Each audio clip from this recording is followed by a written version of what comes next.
ગોંડલના રાજકુમાર જાટ કેસમાં આરોપી ગણેશ ગોંડલનો ગાંધીનગર એફએસએલમાં નાર્કો ટેસ્ટ કરવામાં આવ્યો, જે પૂર્ણ થઈ ગયું છે।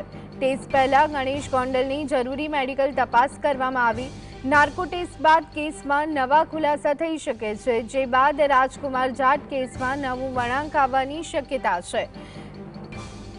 એસઆઈટી 15 ડિસેમ્બરે ગુજરાત હાઈકોર્ટમાં રિપોર્ટ રજૂ કરશે। મૃતક રાજકુમાર જાટના પરિવારજનોએ આ બનાવને અકસ્માત નહીં પણ હત્યા ગણાવી ગોંડલના પૂર્વ ધારાસભ્ય જયરાજસિંહ જાડેજા તેમના પુત્ર ગણેશ જાડેજા સામે ગંભીર આક્ષેપ કર્યા।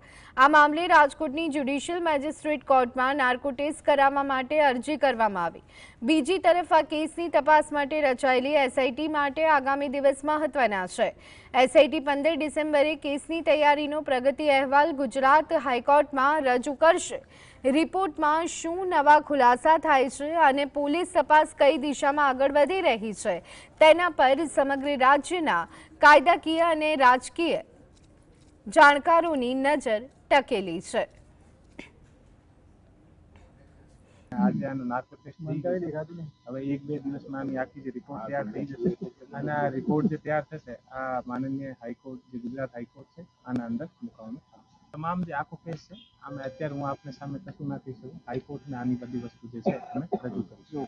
સર, આ રિપોર્ટ ક્યારે આવશે અને ક્યારે કોર્ટમાં રજૂ થશે? 15 તારીખના હાઈકોર્ટમાં। સર, મહત્વના કયા પુરાવા છે કે જે તપાસ આપણે કરી અને ત્યારથી કલેક્ટ કરાયા છે? એ બધી વસ્તુ હાઈકોર્ટમાં મૂકવામાં આવશે। આ વિડીયોગ્રાફી પણ હાઈકોર્ટમાં થતું નથી? હા, તમામ વસ્તુ જે હાઈકોર્ટ માંગશે